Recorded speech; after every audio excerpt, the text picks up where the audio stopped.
Welcome back. Yes. Kryptonite bloopers.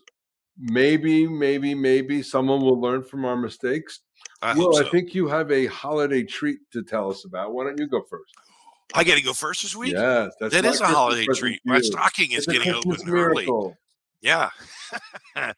No, so my blooper is from this past weekend. Obviously, we're watching this show in 2024, but at this moment in time, it's the week before Christmas, and this past Sunday, my family's focus was wrapping gifts. Myself, my wife, and my youngest, Annabella, and we'd agreed we're going to do this, and then we're going to do this, and we're going to wrap the gifts.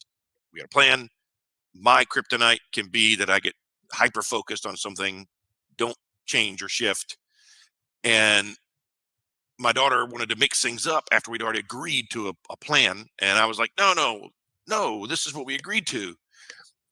And another kryptonite that came out there was, I thought we were just restating the plan. She said, why are you being so mean?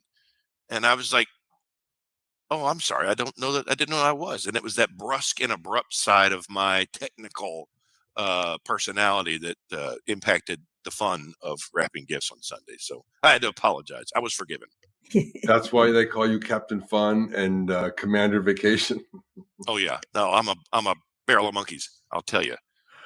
Mine's going to be super quick. You've probably seen it, but my high E drives me to do things that many people wouldn't. But I have been documenting my surgical process on LinkedIn with pictures and graphics, and I'm trying to find leadership lessons in it. But I had a friend of mine who I haven't talked to in a while, and he texted me and he said, what do you call it? He called it RIP, recovery in public. And I thought, well, I am doing that, and I don't know what motivates me to do it, but I do. And I think that's just that high E people person, share my thing. And not sure it's really a blooper as much as an examination into why the hell I do what I do. And I don't really have that answer. I'm like AI. I don't know why I do what I do. I just do it. Susan. Yeah. So my blooper is more of a business oriented blooper, but something that I need to learn from, and hopefully other people can learn from as well. And that, is something that happened actually just last week with work. And that was something that I had talked with somebody who works for me about getting done. I tried to coach them on what needed to get done and all of that. And it wasn't happening. And I reminded them a couple of days later, and it wasn't happening. And I just got to the point where it was too much for me. And so I went and did it myself. Oh. Yeah.